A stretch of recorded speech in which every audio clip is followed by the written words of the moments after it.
અદ્ભુત દિવસ અને આપણી આ ગુરુવારની અઠવાડિક સભા સવારથી બધાના ફોનમાં એક જ વસ્તુ હોય, સ્ટેટસ આજના દિવસની, ટીચર્સ ડે. પણ ડે તો સેલિબ્રેટ કરીએ, એની પાછળનું કંઈક રીઝન હોય, એની પાછળનું કંઈક પર્પઝ હોય. ઘણા બધાને ખબર હશે.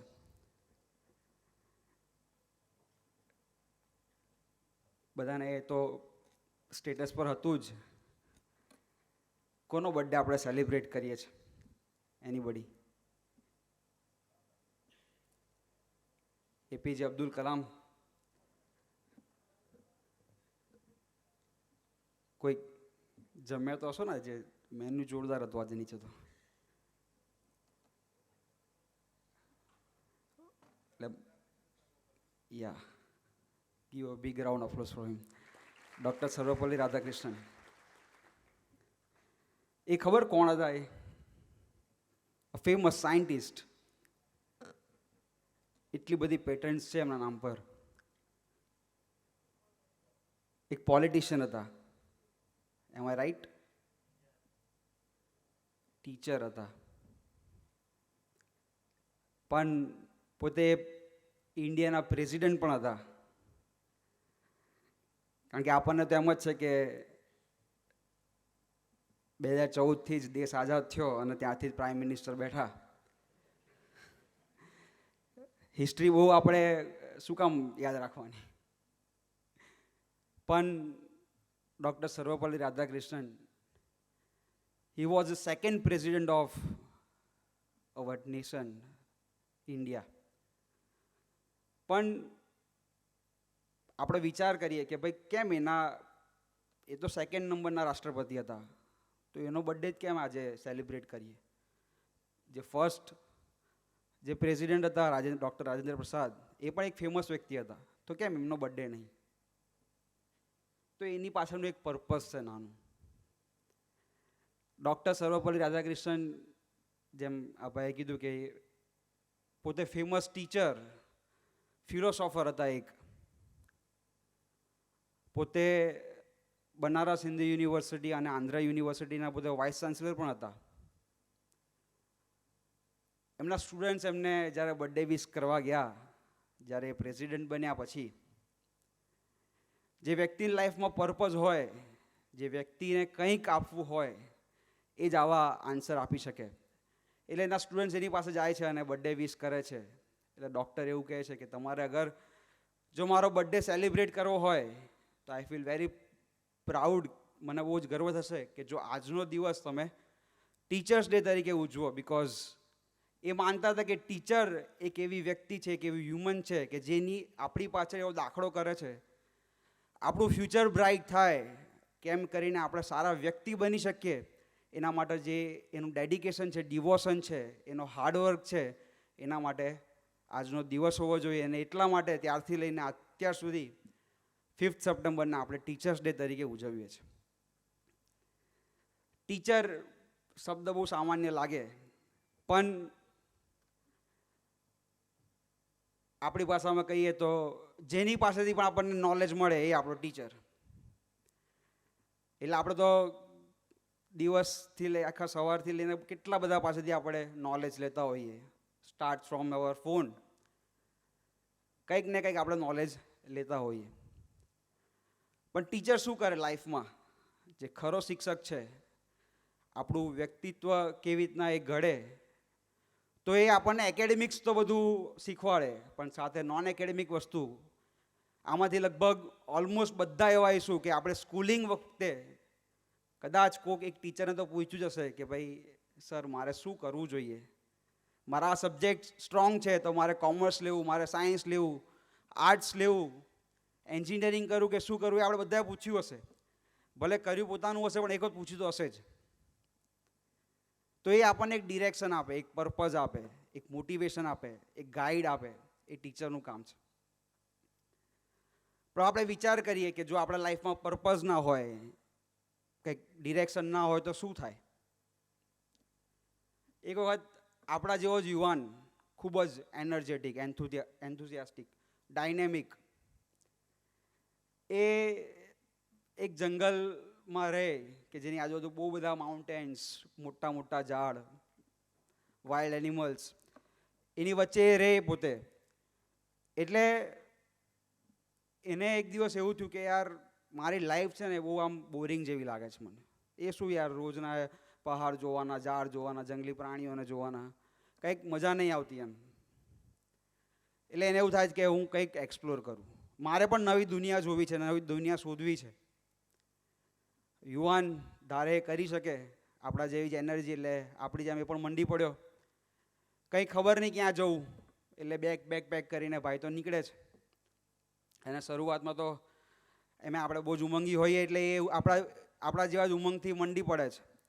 દિવસો પસાર થાય, મહિનાઓ પસાર થાય, પછી થાકે છે, ફ્રસ્ટ્રેટ થઈ જાય છે પછી.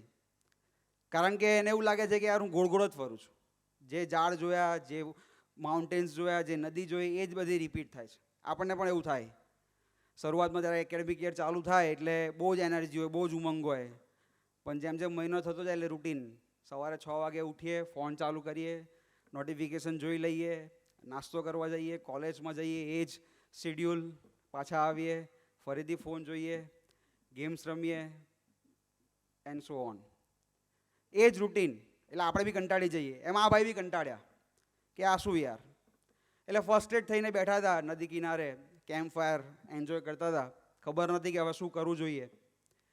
તો એક વ્યક્તિ ત્યાંથી પસાર થાય છે. હી વોઝ વેરી ઓલ્ડ, એક્સપિરિયન્સવાળો વ્યક્તિ પસાર થતો હતો. એટલે એ એને મળે છે. આ યુવકને જોઈને, યુવાનને જોઈને થાય છે કે ભાઈ આ દીકરો એકદમ યંગ છે, એમ જ બેઠો છે, થાકેલો લાગે છે, ફ્રસ્ટ્રેટેડ લાગે છે. એટલે એને મળે છે કે ભાઈ શેના માટે આટલું બધું આમ ફ્રસ્ટ્રેશન જેવું લાગે છે, તું ક્યાં નીકળ્યો છે એમ, બેગ જોઈએ નહીં. એટલે પેલો ઉદાસ, આપણી જેમ થાકેલો વ્યક્તિ એ કે મને ખબર નહીં પડતી કે હું ક્યાં જઉં છું, મારે ક્યાં જવું જોઈએ. એટલે હું થોડો કંટાળી ગયો છું, એમ ફ્રસ્ટ્રેટ થઈ ગયો છું. એટલે પેલાએ થોડું સમજાવવાની ટ્રાય કરી. એને ખબર પડી ગઈ કે આનું પાછળનું રીઝન શું છે. એટલે એને, યુવાન છે, સીધી લેડીમાં તો માને નહીં, થોડુંક ગોળ ગોળ કંઈ સમજાવવું પડે. એટલે એને ચાલુ કર્યું સમજાવવાનું કે તું ઇમેજિન કર કે તું વર્લ્ડની બહુ જ સારામાં સારી ક્રૂઝમાં બેઠો છે. એ ક્રૂઝમાં બધું જ છે. આપણે બી ઇમેજિન કરીએ કે આપણે સારામાં સારી ક્રૂઝમાં બેઠા છીએ કે જ્યાં આગળ બધા જ એડવેન્ચરસ છે, સ્વિમિંગ પુલ્સ છે, થિયેટર્સ છે, ક્લબ્સ છે, બધું જ છે, રેસ્ટોરન્ટ, એવરીથિંગ. પણ આપણને ખબર પડે છે કે યાર આ શિપ ક્યાં જાય છે એ કિનારો જ નથી. તો શું થાય આપણું? 3-4 દિવસ એન્જોય કરી લઈએ, પછી કંટાળી જઈએ યાર કે ક્યારે જર્ની એન્ડ થશે. પછી કહે છે કે તું ઇમેજિન કર કે તું ક્રિકેટ રમે છે તારા ફ્રેન્ડ જોડે, તમારી પાસે બેટ બોલ બધું જ છે, પણ સ્ટમ્પ નથી, બાઉન્ડ્રી નથી. તો આગળ કહે છે કે તું ઇમેજિન કર કે તમે લોકો ફૂટબોલ રમો છો, પણ you don't have any goal post. એટલે પેલો ધીમે ધીમે થોડુંક ખબર પડે છે કે યાર તમે જે કહેવા માંગો છો એ થોડું સમજાય છે. એટલે પછી ધીમે રહીને પેલા ઓલ્ડ વ્યક્તિ એને કહે છે કે બેટા તારી જે જર્ની છે ને એ એન્ડલેસ જર્ની છે. કારણ કે તે ડિરેક્શન નથી નક્કી કર્યું, તે ડેસ્ટિનેશન નક્કી નથી કર્યું કે તારે ક્યાં સુધી જવું છે, તારે શું પ્રાપ્ત કરવું છે. એના લીધે તું થાકી ગયો છે. અને પછી પેલા વ્યક્તિને રિયલાઇઝ થાય છે કે સાચી વાત છે કે હું નીકળી તો પડ્યો છું, 3-4 દિવસ, મહિનાઓથી હું ચાલુ તો છું, હાર્ડવર્ક તો કરું છું, પણ મેં ડેસ્ટિનેશન નક્કી નથી કર્યું કે મારે શું જોઈએ છે. અને પછી એ નક્કી કરે છે કે ભાઈ મારે પણ એક એવી દુનિયામાં જવું છે કે જ્યાં આગળ હું મારું નોલેજ શેર કરી શકું, કંઈક પ્રાપ્ત કરી શકું. એવી જગ્યા પર જવું છે, એવી જગ્યા શોધવી છે. અને પછી એ લઈ મંડે છે અને નીકળી પડે છે ત્યાંથી. અને પછી એની જે જર્ની હોય અને જે જગ્યા નક્કી કરે છે કે આ ટાઈપની જગ્યા જે ઇમેજિન કરેલી હોય છે એણે કે આવી જગ્યા પર જવું છે, અને ત્યાં પહોંચે છે. લેસન આપણા માટે એ છે કે જો આપણા લાઈફમાં કોઈ ડિરેક્શન નહીં હોય, કોઈ નક્કી કરેલી જગ્યા નહીં હોય કે ક્યાં આગળ આપણે પહોંચવું છે, તો આપણે ગોળ ગોળ જ ફરતા રહીશું. એટલા માટે આપણા લાઈફમાં પર્પઝ જોઈએ, એટલા માટે લાઈફમાં ડેસ્ટિનેશન જોઈએ. તો આજે આપણી સાથે ઇવેન્ચ્યુઅલી એવા ટીચર, એવા પ્રોફેસર છે કે જે આપણને Y we need a destination in our life એના પર આપણને અદ્ભુત માર્ગદર્શન આપવાના છે. પોતે પીએચડી કરેલું છે કોમર્સની અંદર અને NS પટેલ કોલેજમાં વોકેશનલ સ્ટ્રીમમાં પોતે પ્રોફેસરનું જોબ કરે છે. તેવા યંગ એન્ડ ડાયનેમિક ડૉક્ટર આશુતોષભાઈને આપણે પ્રાર્થના કરીએ કે why we need a destination in our life એ અંગે આપણને માર્ગદર્શન આપવા વધારે જોરદાર તાળીઓ ડૉક્ટર આશુતોષભાઈ માટે. સજાનંદ સ્વામી મહારાજની જય, અક્ષર પુરુષોત્તમ મહારાજની જય, ગુરુહરિ શાસ્ત્રીજી મહારાજની જય, ગુરુહરિ યોગીજી મહારાજની જય, પ્રગટ ગુરુહરિ હરિપ્રસાદ સ્વામી મહારાજની જય, પ્રગટ ગુરુહરિ પ્રબોધ જીવન સ્વામી મહારાજની જય જય જય, આત્મીય સમાજની જય, હરિપ્રબોધમ સમાજની જય જય જય. મજામાં બધા? મજામાં બધા? એકદમ આગળવાળા લાગે, પાછળવાળા મજામાં? અચ્છા, શરદભાઈની ભાષામાં અંદમાન નિકોબાર વાળા મજામાં? અરે અંદમાન નિકોબારનો અવાજ નહીં આવતો. મજામાં? ઓકે.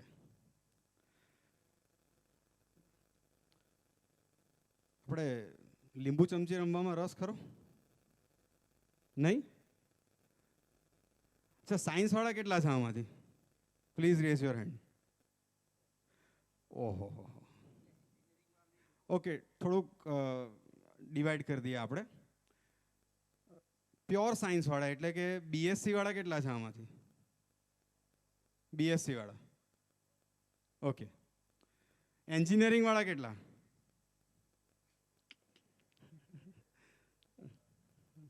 બાપા, બેરોજગારી જોવામાં આવે છે આ તો. અઘરું છે યાર. ઓકે. કોમર્સ વાળા કેટલા? વાહ ભાઈ વાહ, આભાર. હા. ઓકે. ડિપ્લોમા વાળા કેટલા? ડિપ્લોમા વાળા? ઓકે, ચાલો એક કામ કરીએ. આણંદ મંડળમાંથી એક એન્જિનિયર અમને આપો કે જે એન્જિનિયર આપણને એવું કહેતા હોય કે આપણે લીંબુ ચમચીની અંદર એકદમ સ્ટ્રોંગ છે. આણંદ મંડળમાંથી એક એન્જિનિયર અમને આપો. એક એન્જિનિયર બની નહીં ગયા પણ હજી કન્ટિન્યુ છે. કોઈ એક પર્ટિક્યુલર. કે હર્ષભાઈ, અક્ષયભાઈ? અચ્છા, એટલે એમને ઊભા નહીં થવાનું, એમણે કોકને ઊભા કરવાના છે. એક જણ, એક જણ. અચ્છા, એ થાય ત્યાં સુધી આણંદ મંડળમાંથી જ કોઈ એક બીએસસી રિલેટેડ કોઈક ફિલ્ડમાં હોય, એટલે કે પ્યોર સાયન્સ રિલેટેડ હોય, એ એક જણ આગળ આવે લીંબુ ચમચીની ગેમ માટે. મિતભાઈ કંઈક કરો. આનંદ ઓવરસીઝ. એક જણ. ઓકે. હવે બાકીના બે માટે આપણને એક કોમર્સનો વ્યક્તિ જોઈએ છે. કોણ સ્વેચ્છાએ આવવા માટે તૈયાર છે કોમર્સ માટે? આવો સત્યમભાઈ, તમારી ચર્ચા છે. આવો. ચાલો, કોમર્સનું નામ સિલેક્ટ થઈ ગયું. એન્જિનિયરિંગમાંથી એક? એન્જિનિયરિંગમાંથી એક? અચ્છા, ધ્રુવેનભાઈ. ચાલો, ધ્રુવેનભાઈ આવી જાઓ. ચાલો ફટાફટ ફટાફટ. ઓકે. પ્યોર સાયન્સમાંથી જેનું નામ જોરથી સંભળાય એને બોલાવી લઈએ. કયા ભાઈ? દિવ્યભાઈ. અચ્છા, વિરલભાઈ. વિરલભાઈ આવી જાઓ. ચાલો ચાલો ફટાફટ ફટાફટ.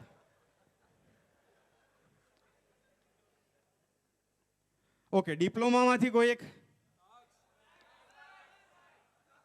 દક્ષભાઈ આવી જાઓ. પબ્લિક ડિમાન્ડ છે ભાઈ આ બધાની. ઓકે.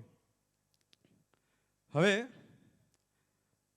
સિમ્પલ લીંબુ ચમચીની ગેમ આપણે બધા રમ્યા જ હોઈશું. કાં તો કંઈક જગ્યાએ નાની મોટી આપણને સેવા મળી હશે તો રમાડી બી હશે સ્કૂલની અંદર. આપણે સિનિયર હોય તો જુનિયરને કદાચ રમાડી હોય. અચ્છા, લીંબુ અને ચમચી તમે જ આપજો. આ લોકોને સિલેક્ટ ના કરવા દેતા, બાકી આ તો બધા બેઠક જોશે પાછા. હવે કન્ડિશન શું છે એ ખાલી ધ્યાનથી આપણે એકવાર સાંભળી લઈએ. તમારે અહીંયાથી જેમ બને તેમ સ્પીડમાં ત્યાં સુધી પહોંચવાનું છે. ત્યાં એક ભગત ઓલરેડી સેવામાં છે. એ ખાલી જોશે કે ત્યાંની જે વોલ છે એ વોલને તમારે અડીને પાછું આવવાનું છે. તમારે એટલે તમારા હાથને અડાડીને પાછો આવવાનો છે. ચમચી અડાડવાની જરૂર નથી. ઓકે, એ અડી જાય એટલે ફરીથી પાછું રિટર્નમાં અહીંયા આવી જવાનું છે. જે સૌથી પહેલાં આવશે એ લીંબુ ચમચીની ગેમ જીતી જશે.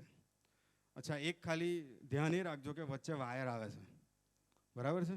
એટલે થોડુંક વ્યવસ્થિત ધ્યાનથી. અચ્છા, થોડુંક મ્યુઝિક એક મિનિટ. રેડી? મ્યુઝિકવાળા રેડી જતા એકદમ. રેડી? એકદમ 1 2 2.5 2.45 2.55 3. ભાગો હવે ફટાફટ. એટલે ચીયર તો કરો યાર, મ્યુઝિક આ બાજુ. જલ્દી ફટાફટ. કોમર્સ અહીંયા આગળ વધતું જાય છે. ફટાફટ. આ મ્યુઝિક નહીં ભાઈ, થોડું સારું મ્યુઝિક લાવો. જલ્દી ફટાફટ. અહીંયા કોમર્સ અને પ્યોર સાયન્સ. ચાલો, કોમર્સ આગળ, પ્યોર સાયન્સ, ડિપ્લોમા. અચ્છા, ઓકે,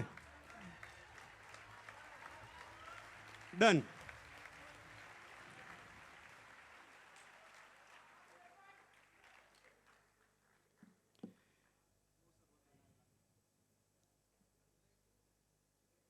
ઓકે, હવે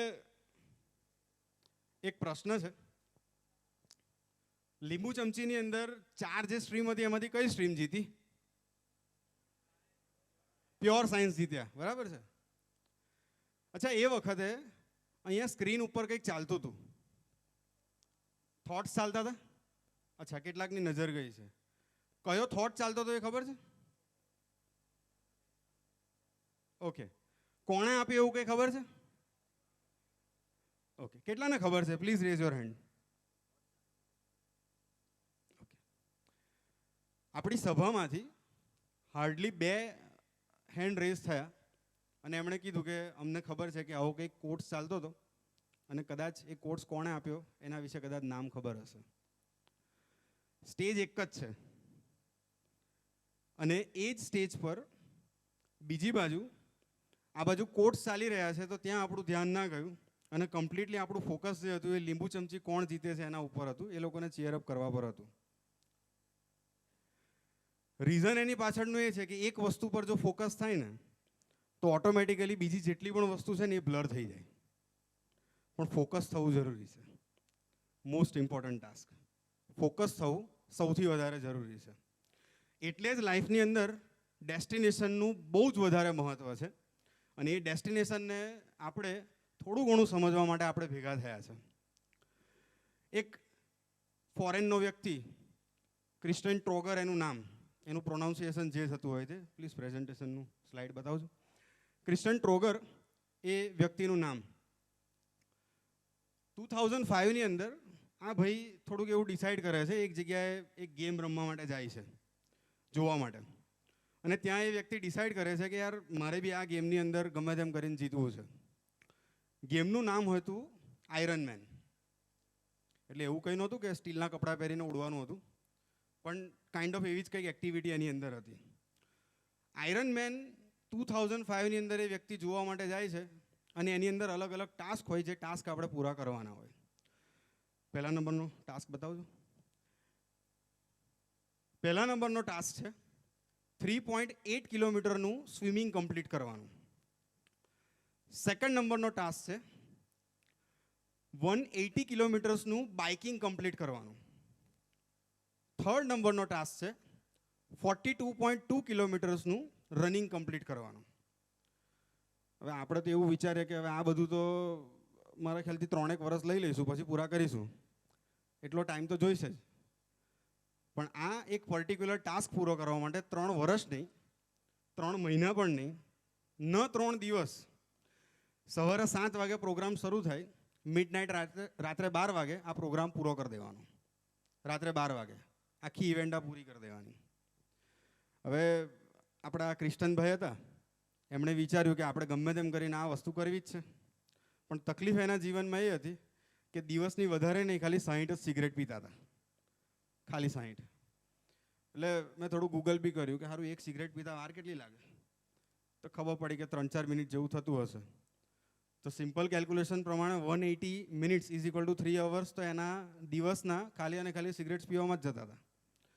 સાથે સાથે આલ્કોહોલ એ બધું તો એક્સ્ટ્રા બોનસ, આમ અંદર કૂવો બેઠો હોય ને એમ બધું અંદર જ જાય. અને એ વ્યક્તિએ 2005ની અંદર નક્કી કર્યું કે 2011ની અંદર ઓસ્ટ્રેલિયાની અંદર જે આ પર્ટિક્યુલર કોમ્પિટિશન છે એ કોમ્પિટિશનની અંદર હું પાર્ટિસિપેશન કરીશ. એટલે ભાઈ જાય છે ડૉક્ટર પાસે અને ડૉક્ટરને કહે છે કે યાર મારે ગમે તેમ કરીને આ એક પર્ટિક્યુલર જે ગેમ છે ને એ જીતવી છે. એટલે ડૉક્ટરને જ્યારે એવું કહેવામાં આવે એટલે ડૉક્ટર કહે કે તું નહીં કરી શકે.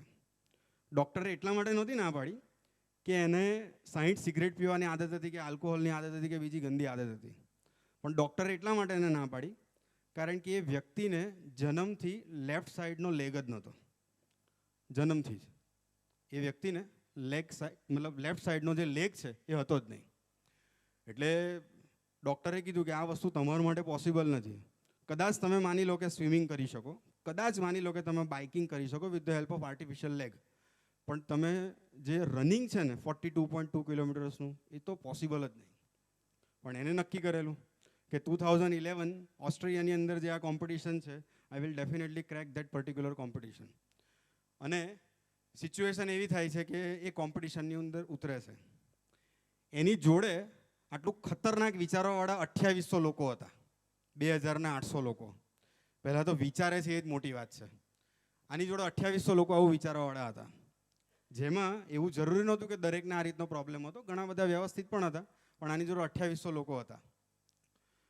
ઇનિશિયલી જેમ ડૉક્ટરે કીધેલું એવું જ થયું કે એમણે સ્વિમિંગની પ્રેક્ટિસ કમ્પ્લીટ કરી, ત્યાર પછી એમણે બાઇકિંગની પ્રેક્ટિસ કમ્પ્લીટ કરી, અને જે વખતે રનિંગ ચાલતું હતું એ વખતની સિચ્યુએશન એમની જોડે એવી થાય છે કે 11:30 PM રાતના 3:30 વાગે સિચ્યુએશન એમની એવી થાય છે કે હવે એમનાથી આગળ નહીં જઈ શકાય, સ્ટેમિના ઓલમોસ્ટ પૂરો થઈ જાય છે અને ત્યાં ને ત્યાં એ બેહોશ થઈને પડી જાય છે.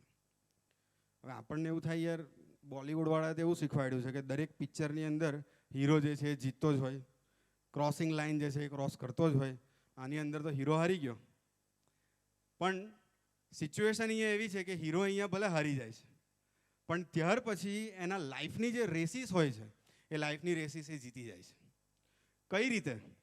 એ પોતે એના લાઈફની અંદર એની જે સિગરેટ્સ પીવાની આદત હતી, આલ્કોહોલ લેવાની જે ખોટી આદત હતી, એની અંદર એ કંટ્રોલ લાવી દે છે. એનાથી આગળ બીજી બધી ઘણી બધી રેસીસ આગળ એ જીતે છે. અને ત્યાર પછી એક જોરદાર એક કોટ આપે છે, પ્લીઝ એ કોટ બતાવજો. ત્યાર પછી એ બહુ સરસ કોટ આપે છે, હુ ફાઇટ્સ કેન લૂઝ. જે લડે છે એ કદાચ હારી શકે છે, but who doesn't fight already lost. જે ફાઇટ કોઈ દાડો આપતો જ નથી એ હારેલો જ છે. અને એક્ઝેક્ટલી એવું જ થાય છે કે એમણે લાઈફની અંદર નક્કી કર્યું કે ગમે તેવી સિચ્યુએશન થાય પણ આપણે ફાઇટ આપવી જ છે.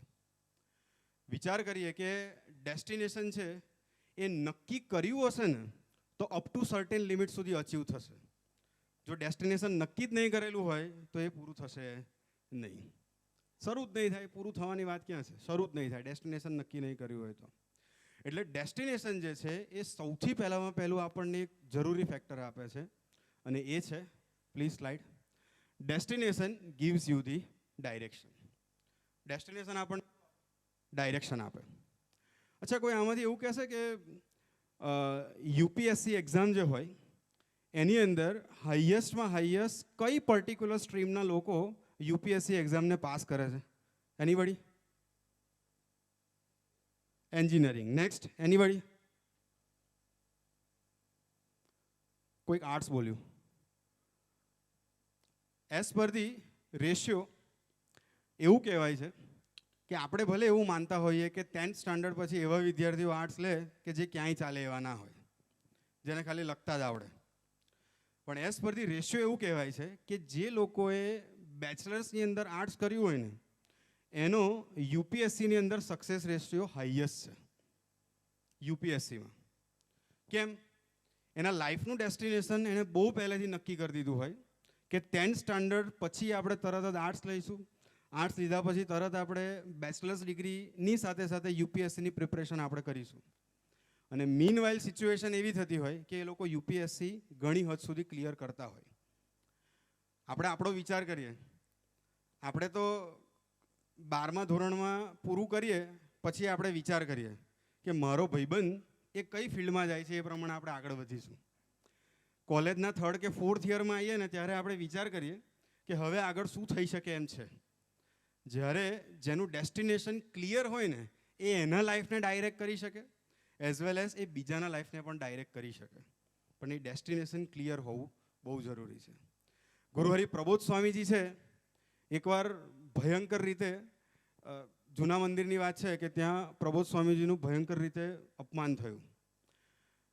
થાય એમ છે કે સાંજે 5 વાગે આજુબાજુ કેટલાય લોકો આવી ગયા અને કન્ટિન્યુઅસલી પ્રબોધ સ્વામીજીને કંઈક ને કંઈક કહેતા રહ્યા. રાતનો 2 વાગ્યા સુધીનો ટાઈમ પિરિયડ થઈ ગયો, નિયરલી અબાઉટ 8-9 કલાક જેટલો ટાઈમ પિરિયડ થઈ ગયો. અને એ ટાઈમ પિરિયડની અંદર સૌથી જરૂરી બાબત, પ્રબોધ સ્વામીજીના એક્સપ્રેશન ઉપર ક્યાંય કોઈ જગ્યાએ આપણને દેખાય નહીં. આજુબાજુના જે મુક્તો હોય કે જે માનતા હોય, પ્રબોધ સ્વામીજીને ગુરુપદે સ્વીકાર્યા હોય, એ બધાને એમ થાય કે આપણે કંઈક કરવું જોઈએ. આપણે જાતે વિચારીએ, આપણી સિચ્યુએશનને મૂકીએ. અત્યાર સુધી કોઈ આપણને ટોર્ચર કર્યા હોય, અત્યાર સુધી આપણા પેરેન્ટ્સે આપણને કંઈ કીધું હોય, તો એ સેશન જે હોય એ કેટલા મિનિટનું હોય? 5 મિનિટ, 10 મિનિટ, અડધો કલાક, બસ બહુ થઈ ગયું. એનાથી વધારે જો ટોર્ચર કરવામાં આવે તો આપણે એ જગ્યા છોડીને જતા રહીએ. એનાથી વધારે જો કંઈ કરવામાં આવે તો આપણે કદાચ એ જે પર્ટિક્યુલર સિચ્યુએશન છે એને વાઇન્ડ અપ કરવાનો પ્રયત્ન કરીએ. પ્રબોધ સ્વામીજી રાત્રે 2 વાગ્યા સુધી બેસી રહ્યા. આજુબાજુના જે મુક્તો હતા એ બધા વિચારમાં જતા રહ્યા કે આપણે શું કરી શકીએ, હવે શું સ્ટેપ્સ લઈ શકાય એમ છે. બધા જ વિચારમાં, બધાના ફેસ ઉપરથી દેખાય કે આપણે કંઈક તો કરવું જ પડશે. અને એ વખતે પ્રબોધ સ્વામી એ સિચ્યુએશનને ભાપી જાય છે અને પ્રબોધ સ્વામીજી બહુ અદ્ભુત વાક્ય બોલે છે. અને એ વાક્ય ત્યારે જ બોલી શકાય કે જેમના જીવનનું ડેસ્ટિનેશન છે એ માત્ર ને માત્ર હરિપ્રસાદ સ્વામીજીને રાજી કરવાનું હોય. ગુરુહરિ પ્રબોધ સ્વામીજી એ વખતે બોલે છે કે ડુ નોટ ડિસ્ટર્બ, ડુ ભજન. બસ આટલું જ સેન્ટેન્સ ગુરુહરિ પ્રબોધ સ્વામીજી એ વખતે બોલે છે. અને એ વખતે આખો સમાજ જે છે એ સેન્ટેન્સને એક્સેપ્ટ કરે છે અને પછી પોતપોતાની રીતે ભજનની અંદર ડૂબવાનો પ્રયત્ન કરે છે. આપણે વિચાર કરીએ, એક સિચ્યુએશન એવી કે જેની અંદર આખો સમાજ સાથ આપવા માટે તૈયાર, એક સિચ્યુએશન એવી કે જેમાં બરોડાના મેયર જે છે એ ઉપર નીચે થઈ જાય, પણ એ સિચ્યુએશનની અંદર પણ પ્રબોધ સ્વામીજી એવું ડાયરેક્શન ક્યારે આપી શકે? કારણ કે એમના લાઈફનું ડેસ્ટિનેશન ક્લિયર છે અને એ આપણને કરાવડાવે છે. અને એ શું? તો કે ગુરુહરિ સ્વામીજીને રાજી કરવાનું. આપણે વિચાર કરીએ એ ડેસ્ટિનેશન કેટલું જરૂરી છે. જો એ હોય તો એનાથી જ આપણા જેટલા પણ પોતાના અલગ અલગ રૂટ્સ છે કે જેને આપણે ડિવાઈડ કરીને રાખ્યા છે એ આપણે એક જગ્યાએ મૂકી શકીએ. બીજો એક પ્રસંગ અત્યારે યાદ આવે છે કે એક પરિસ્થિતિ એવી થાય છે કે ગુરુહરિ પ્રબોધ સ્વામીજી બેઠા હોય છે અને આજુબાજુ મુક્તો હોય છે. આજુબાજુના મુક્તોમાંથી એક મુક્ત એવું કહે છે કે ગુરુહરિ સ્વામીજી સ્વધામ પધાર્યા ત્યારે આપણને ખ્યાલ આવ્યો કે ગુરુહરિ સ્વામીજીએ કેવા કેવા મુક્તોના કેમના સ્વભાવ ગમાડ્યા એમ, એવું એમને પછી એવું કહે છે એ વખતે. એટલે ગુરુહરિ પ્રબોધ સ્વામીજી ઇન્સ્ટન્ટ કહે છે, ગુરુહરિ સ્વામીજીએ આપણા સ્વભાવ ના ગમાડવા પડે ને, બસ એનું આપણે ધ્યાન રાખવાનું, બીજાના સ્વભાવ તરફ આપણે જોવાની જરૂર નથી. આપણે વિચાર કરીએ કે એ ડેસ્ટિનેશન ગુરુહરિ પ્રબોધ સ્વામીજીએ કેટલું બધું ક્લિયર રાખ્યું હશે કે જેનાથી એ આખા ગુણાતીત સમાજને આ રીતનું ડાયરેક્શન આપી શકે છે. જો એ ડેસ્ટિનેશન ક્લિયર જ ના હોય તો એ ક્યારેય આપણને આ રીતનું ડાયરેક્શન ના આપી શકે. આપણે બધા જ વિચારમાં જતા રહીએ. નેક્સ્ટ, જો ડેસ્ટિનેશન ક્લિયર હોય તો આપણી લાઈફમાં શું થઈ શકે? તો destination leads you, destination can give you motivation. Destination આપણને એક મોટિવેશન આપે. હવે મોટિવેશન તો કેવું છે યાર કે અલગ અલગ ફેક્ટરમાં અલગ અલગ આવતું હોય. નહીં, એક વાત છે કે એક બચારો દારૂડિયો હતો. બચારો એટલા માટે કહું છું કે છેલ્લે આપણને ખ્યાલ આવશે. એક દારૂડિયો હતો. હવે એની પાસે પેલી બધી બોટલો હતી, 645 બધી બોટલો હતી. એટલે એક બોટલ ઉઠાવી અને ફેંકી અને કીધું કે યાર તારા લીધે છે ને મારું ઘર ભાંગી ગયું, તું નીકળી જા, તારું કંઈ કામ નહીં. બીજા નંબરની બોટલ ફેંકી અને કીધું કે યાર તારા લીધે મારા મિત્રો છે ને બધા દૂર થઈ ગયા, તું દૂર ભાગી જા. ત્રીજા નંબર પર કીધું બોટલ ફેંકીને કે તારા લીધે છે ને મારું આખું કરિયર ફિનિશ થઈ ગયું, તું દૂર થઈ જા. ચોથી બોટલ ઉઠાવી એટલે એને ખબર પડી કે ના યાર આ તો ભરેલી છે. તે કશું નહીં બગાડ્યું, તારું કશું નહીં, તું ચિંતા ના કર, તું મારી પાસે જ રહે. આવું મોટિવેશન હોય તો એમાં કોઈ દિવસ જીવનનું ડાયરેક્શન નક્કી થાય નહીં, જીવનનું ડેસ્ટિનેશન નક્કી થાય નહીં. અચ્છા, કોઈ આમાંથી એવું કહી શકે કે સૌથી વધારે સ્ટેમિના માંગતી ગેમ કઈ છે? એનીબડી? બોલો. અચ્છા, એક આન્સર આવ્યો છે ફૂટબોલ, એક આન્સર સ્વિમિંગ આવ્યો છે. ઓકે, બીજું કઈ? અચ્છા, રનિંગ, ખોખો. કોક સંતા કુકડી ના બોલતા હતા પાછા. Free fire, yes. તમે બધા એવું કહેશો કે શારીરિક કસરત કરતાં માનસિક કસરત તમે બહુ વધારે છે. 3 કલાક નીચે જોઈ રહ્યા ને પછી ઉપર જોયા ને તો અંધારા અંધારા લાગે એમ. ક્રિકેટને કોઈ ના બોલ્યું? ઇન્ડિયા દેશ યાર આટલો સરસ ક્રિકેટ માટે ફેમસ, કોઈ નહીં? વર્લ્ડની અંદર ટોપ 15ની અંદર જે પર્ટિક્યુલર ગેમ આવે સ્ટેમિનાની અંદર, એ એક ભાઈ હમણાં બોલ્યા કે ટેનિસની ગેમ છે. કોઈ આમાંથી કહેશે કે એક પર્ટિક્યુલર ટેનિસની ગેમ હોય એની અંદર એવરેજ કેટલા કિલોમીટર સુધી પર્ટિક્યુલર પ્લેયર રમતો હોય, રનિંગ કરતો હોય? એનીબડી? કોઈ એસ્ટિમેશન? અચ્છા, ગૂગલ ના કરવા બેસતા. એક સર્વે એવું કહે છે કે લોંગ ટેનિસ જ્યારે હોય અને એની અંદર ઓન એન એવરેજ જોવામાં આવે તો લગભગ 5 થી 8 કિલોમીટર જેટલું રનિંગ જે છે એ પ્લેયર દ્વારા થતું હોય. એક આખું ગેમ પૂરી થાય, વિનર ડિક્લેર થાય ત્યાં સુધીમાં આટલી એક 5 થી 8 કિલોમીટરનું એનું રનિંગ થતું હોય. એક પ્લેયર કે જેને 7મા વર્ષની ઉંમરે પોતે લોંગ ટેનિસની પ્રેક્ટિસ શરૂ કરી, 7 વર્ષની ઉંમરે. એ વખતે આપણી તો વાત જ થાય નહીં, કારણ કે યાદ હોય તો કંઈક થાય ને. 7મા વર્ષની ઉંમરે એણે પોતે ગેમ્સ રમવાની શરૂઆત કરી. Slide please. એણે એના લાઈફની અંદર આટલી અચીવમેન્ટ્સ કરેલી છે. 16 યર્સનું એનું પોતાનું કરિયર, 10 ઓસ્ટ્રેલિયન ઓપન, એના પછીનું વાંચતા નહીં આવડતું એટલે થોડું વાંચી લેજો. ત્યાર પછી 7 Wimbledon titles, 4 US trophies, 7 wins at the ATP tour finals, 2 career golden masters, 1 Davis cup. આટલી બધી વસ્તુ એને 16 યર્સના કરિયરની અંદર અચીવ કરી. અને એટ ધી એજ ઓફ 37 આજની તારીખે પણ એ વ્યક્તિ રમતો હતો. રીઝન એક જ હતું કે એની પાછળ એક મોટિવેશન હતું કે મારે હજી કંઈક વસ્તુ અચીવ કરવી છે જે હજી બાકી છે. અને એ હતું આ વખતે જે ઓલિમ્પિક રમાઈ એ ઓલિમ્પિકની અંદર ગોલ્ડ મેડલ. આટલી બધી અચીવમેન્ટ કર્યા પછી પણ પહેલીવાર એણે ઓલિમ્પિકનો ગોલ્ડ મેડલ જીત્યો. એ જીતી શક્યો એની પાછળનું કારણ એ હતું કે એના લાઈફની અંદર એક મોટિવેશન ફેક્ટર હતું કે મારે આ એક વસ્તુ એક દિવસ અચીવ કરવી છે ને કરવી છે. લાઈફની અંદર મોટિવેશન ના હોય ને તો એ કામ આપણે ક્યારેય કરી જ ના શકીએ, ક્યારેય ના કરી શકીએ. અત્યારે જ રિસન્ટલી એક પ્રસંગ થયો કે 17 ઓગસ્ટ 2024 ગુરુહરિ પ્રબોધ સ્વામીજીનો birthday. Guruhari Prabodh Swamiji 17th of August સવારે 6 વાગે નિંદ્રામાંથી બહાર પધારી જાય છે. સિચ્યુએશન એવી થાય છે કે સ્વામીજી 6 વાગે, ખાલી ઇમેજિનેશન આપણે કરીએ કે 6 વાગે જો કક્ષમાંથી પધારે એટલે એમને પૂજા જે છે 1 જ કલાકનું હોય, ત્યાર પછી ફ્રેશ થવાનું હોય, એટલે એમનો જે ટાઈમ પીરિયડ છે 8 સાડા 8 જેટલો થઈ જાય. ત્યાર પછી થોડા ફ્રૂટ્સ ને નાસ્તો ને એ કંઈક જમવાનું હોય તો એ જમે. 9 વાગ્યા જેટલો ટાઈમ પીરિયડ થઈ ગયો.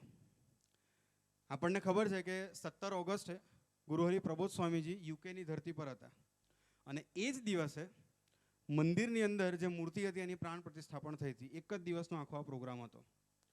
પ્રોગ્રામ સવારે 6 વાગ્યાથી શરૂ થયો. પ્રબોધ સ્વામીજી જ્યારે ઊંઘમાંથી ઉઠ્યા ત્યારે 9 વાગે પ્રબોધ સ્વામીજી શોભાયાત્રાની અંદર પધારે છે. શોભાયાત્રા પૂરી થાય એટલે પ્રબોધ સ્વામીજી આ બાજુ પ્રાણ પ્રતિષ્ઠા કરવા માટે પધારે છે. ત્યાં પ્રાણ પ્રતિષ્ઠા કર્યા પછી સભાનું અરેન્જમેન્ટ હોય છે. બપોરના 1:30 વાગ્યાની આજુબાજુ એ સભા પૂરી કર્યા પછી એ બપોરનું જે લંચ હોય, થાળ હોય, એ થાળ કરવા માટે પધારે છે.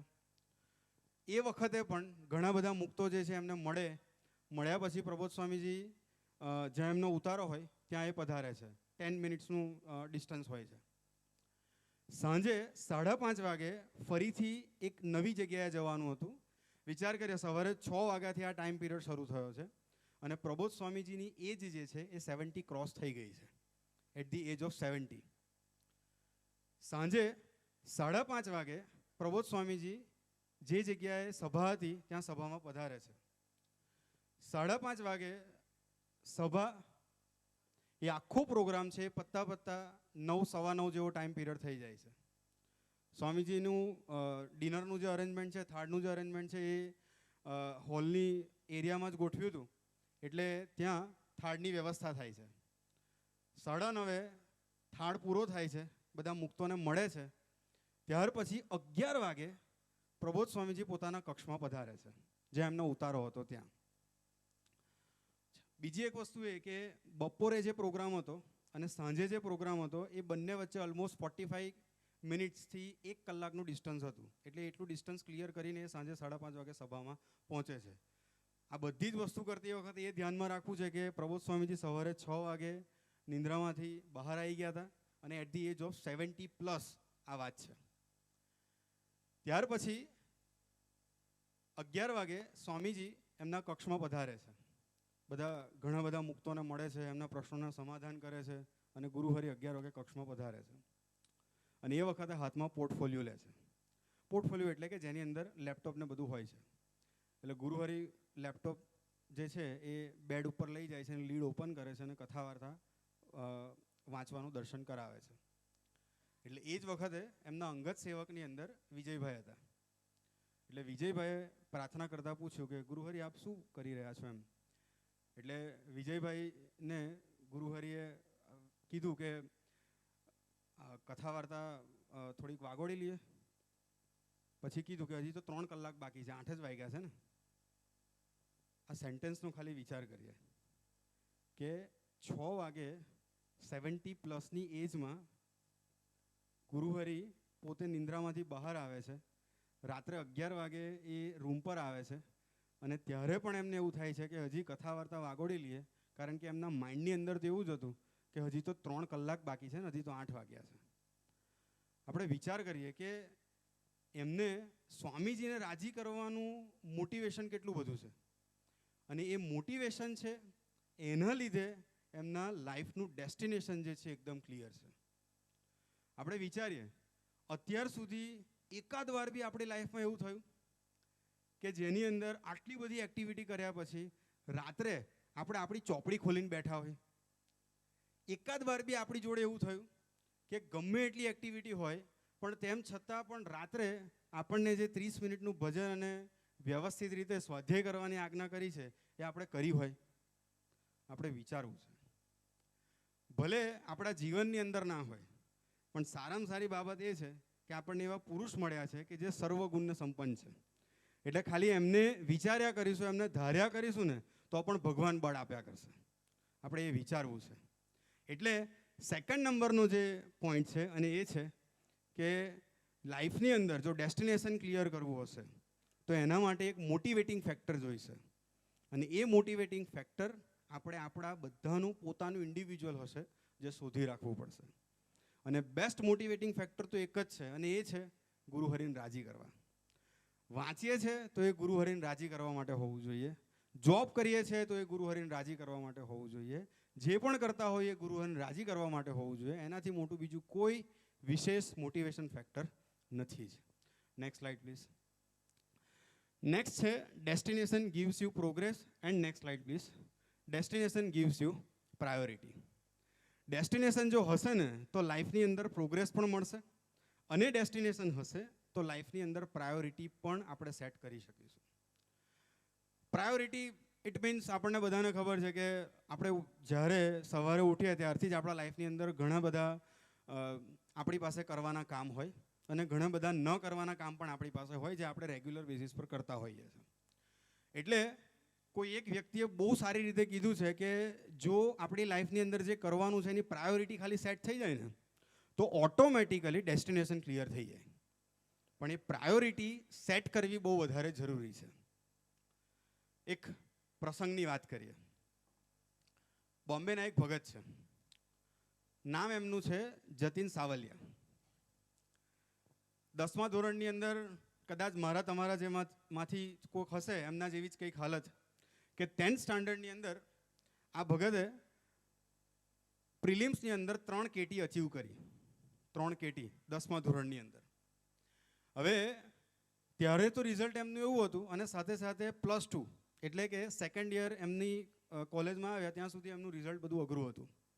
એમના જેટલા બી ભાઈબંધો હતા ને એ ભાઈબંધોએ બધા અંદર અંદર નક્કી કરેલું કે ભાઈ જીવનનું ધ્યેય આપણે શું રાખવું, તો કે ખાવું પીવું ને પરણવું. એટલે સમજ્યા? ખાવું પીવું અને પરણવું. પણ આ લોકોને એટલું ખબર હતી કે સારું બોમ્બેમાં રહીએ છીએ પણ પરણાય બી એમને એમ નહીં, કંઈક કમાવવું પડશે, બાકી તો કશું થશે નહીં. હવે કમાવા માટે ફરી પાછું વિચાર્યું કે કમાવા માટે સારું ભણવું પડશે. એટલે બધા કોમર્સવાળા હતા, મારી જેવા કોમર્સવાળા હતા. એટલે આ લોકોએ વિચાર્યું કે કોમર્સની મોસ્ટ રેપ્યુટેડ ડિગ્રી છે ને આપણે એ કરીશું. કોઈ કહેશે મોસ્ટ રેપ્યુટેડ ડિગ્રી કોમર્સની કઈ? આહા, CA, ચાર્ટર્ડ એકાઉન્ટન્ટ. મિલનભાઈ, સૌથી વધારે રેપ્યુટેડ ડિગ્રી જે છે એ ચાર્ટર્ડ એકાઉન્ટન્ટ.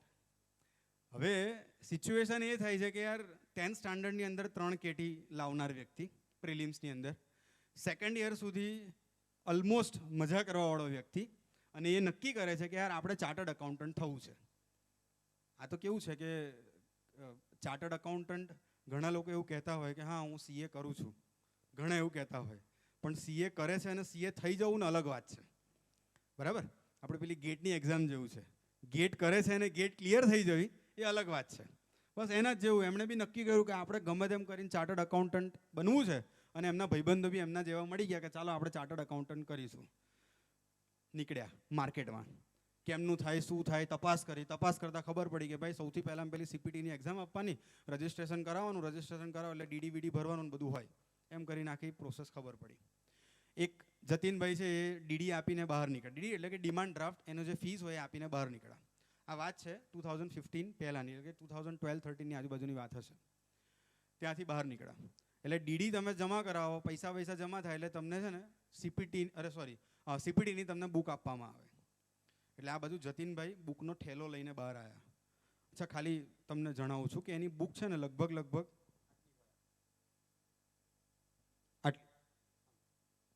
એટલી બુક હોય CPT માટે.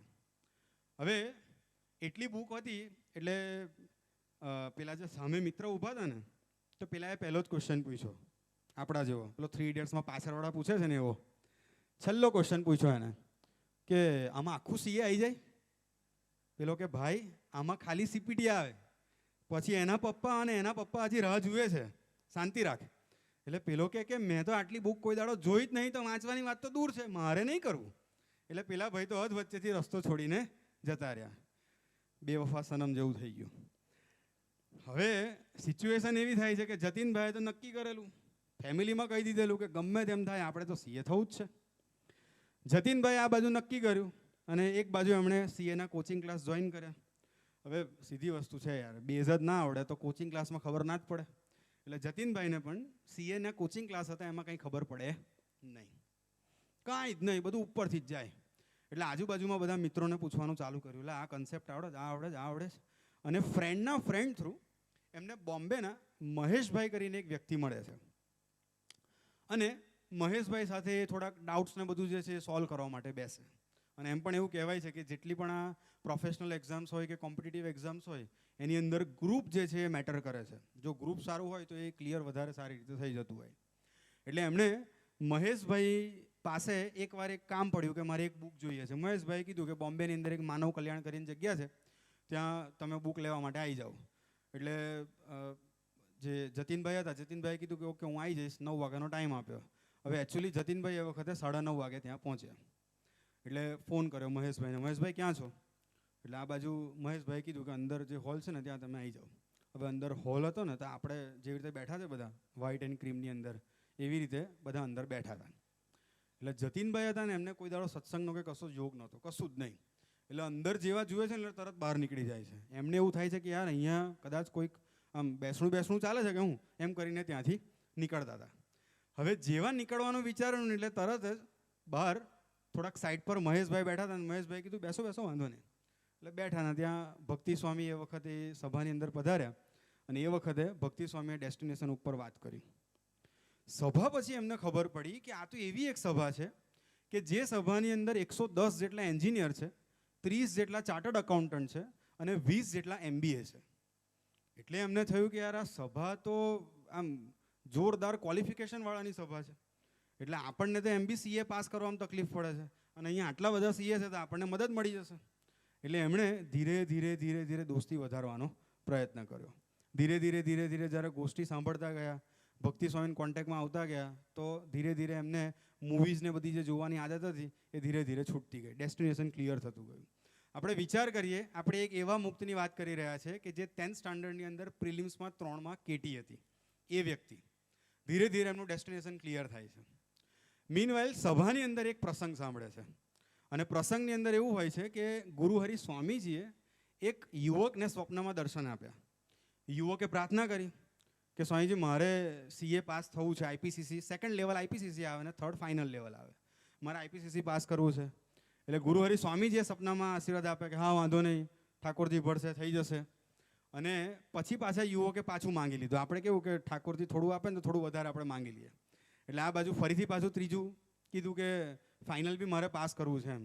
એટલે ગુરુહરિએ કીધું ફાઇનલ માટે તો બહુ મહેનત કરવી પડે, જબરજસ્ત મહેનત કરવી પડે, એમ એમને વાત કરી. એટલે આ ભાઈ સપનામાંથી બહાર આવ્યા અને બહાર આવ્યા એટલે પછી એમને રોહનભાઈને કીધું કે રોહનભાઈ મારે તો ગમે તે થાય પણ CAની અંદર ફાઇનલની અંદર પહેલા જ એટેમ્પની અંદર પાસ કરી દેવું છે.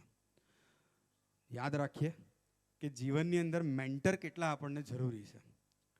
રોહનભાઈ એમના જીવનની અંદર મેન્ટરશિપ તરીકે બહુ શ્રેષ્ઠ સેવા આપી. રોહનભાઈએ CA સ્ટુડન્ટને એમના લાઈફનું બેસ્ટ ટાઈમ ટેબલ આપ્યું. Please A time table show કરજો. એક બેસ્ટ એમના લાઈફનું ટાઈમ ટેબલ આપ્યું.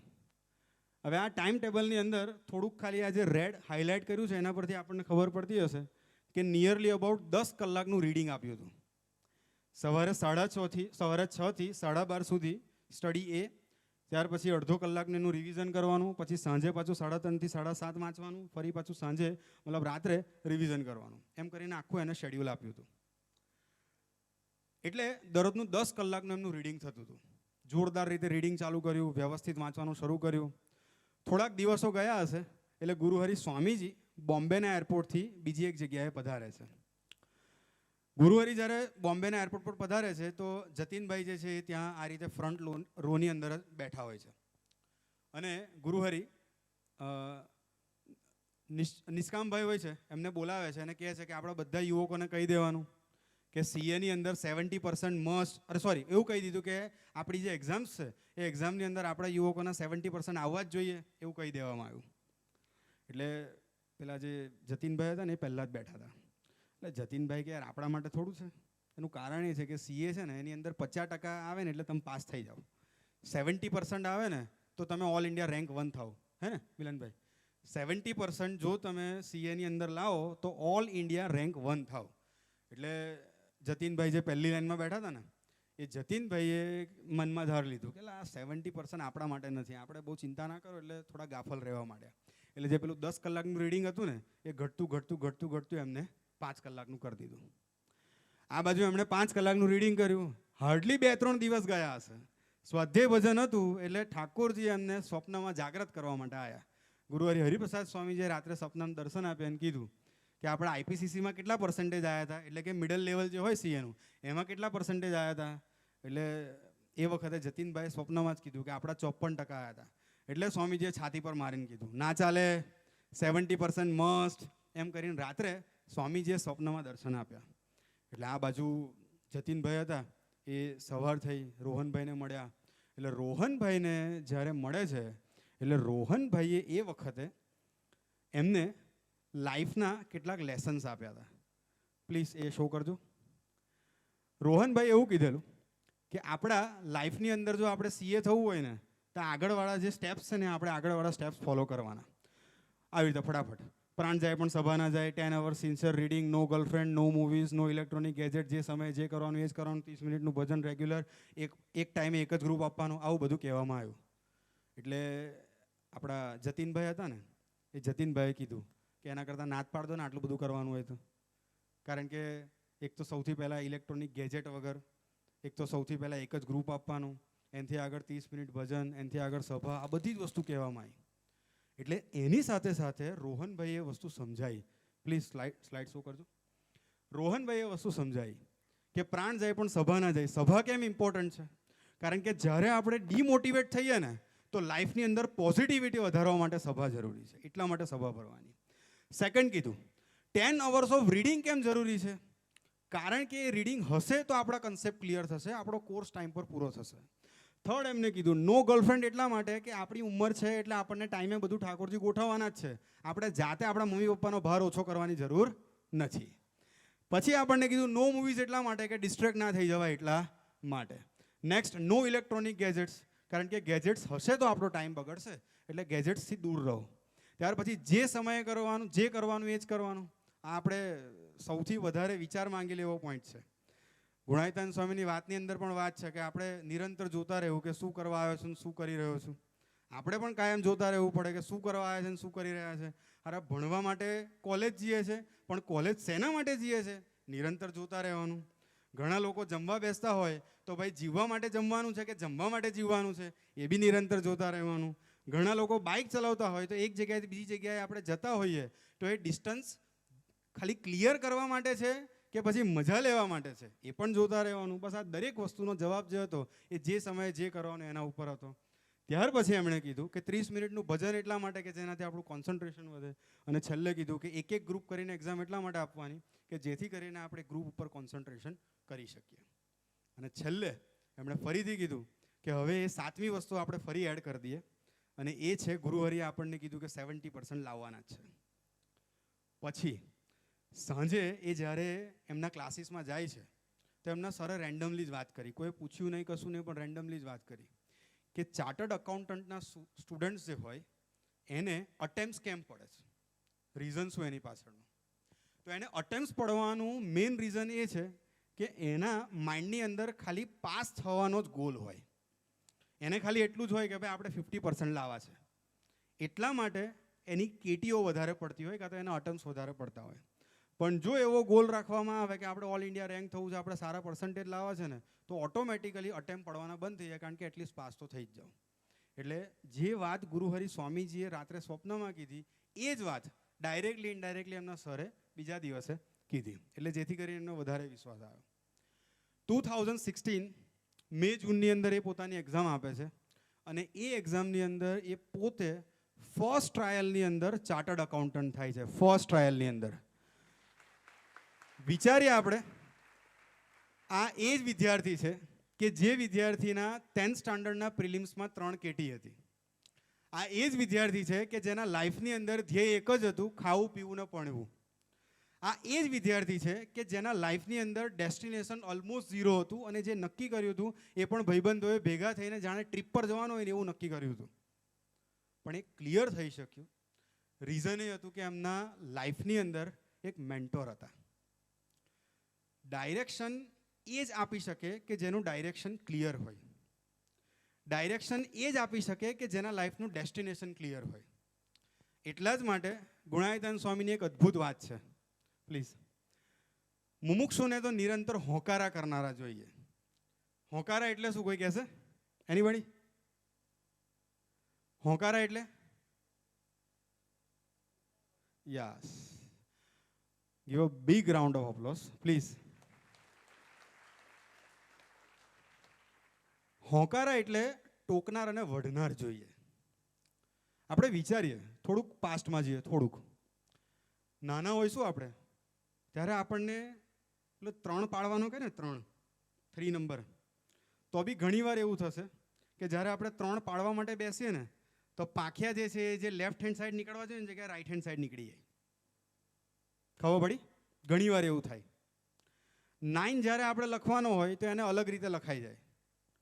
આપણે પહેલી જ વારમાં ABCD 1 to 10 કે 1 to 100 કે 1 to જે પણ ડિજિટ્સ હોય એ પહેલી જ વારમાં આપણે શીખી ગયા હતા. કોઈ છે આમાંથી જીનિયસ? આઇન્સ્ટાઈન પછી કોઈનું નામ લખાવું હોય? એનીબડી? કોઈ નહીં. તો અત્યારે આપણને એ બધી વસ્તુ આવડી, એની પાછળનું કારણ એ છે આપણા ટીચર્સ, કે જેમણે આપણને કોન્સ્ટન્ટ એન્ડ કન્ટિન્યુઅસ ટોક્યા કર્યા, વઢ્યા કર્યા, અને એના લીધે આપણને એ વસ્તુ આવડી. જો એ ટોકતા ના હોત, જો એ વઢતા ના હોત ને, તો આપણે અત્યારે જેટલું પણ આપણી પાસે નોલેજ છે ને એ પણ આપણી પાસે ના હોઈ શકત. એટલે જ ગુણાયતાન સ્વામીની વાતની અંદર વાત છે કે મુમુક્ષુને તો નિરંતર હોકારા કરનારા જોઈએ, આપણને નિરંતર ટોકનારા જોઈએ. અને એ ટોકનારા માટે શું? તો કે આપણી લાઈફની અંદર એવા ભગવદી રાખવા પડે, એવા સંત રાખવા પડે, એવા લીડર્સ રાખવા પડે કે જે આપણને એની ટાઈમ ટોકી શકે. બાકી જનરલી તો કેવું હોય ખબર? આપણા અત્યારના સ્વભાવ છે ને પેલા કાંસાના વાસણ જેવા થઈ ગયા. થોડી બી ચમચી અડાડો ને એટલે પેલો મંદિરનો ઘંટ વાગે ને એવા અવાજ આવે.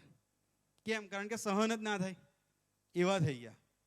પણ એવા જીવનની અંદર વ્યક્તિઓ રાખવા પડે કે જે વ્યક્તિ આપણને એની ટાઈમ ટોકી શકે, એની ટાઈમ બોલી શકે, એની ટાઈમ વળી શકે. જો એ રાખીએ તો ડેફિનેટલી આપણા જીવનનું ડેસ્ટિનેશન જે છે એ મહારાજ ક્લિયર કરાવે છે. એક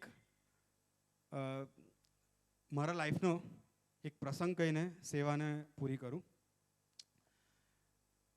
2018નો એન્ડનો ટાઈમ પીરિયડ હતો અને એ વખતે મારે દિલ્હી જવાનું થયું એક નેટની એક્ઝામની પ્રિપરેશન કરવા માટે. અને ત્યાં 5-6 મહિના માટે અમે લોકો ત્યાં રહ્યા હતા.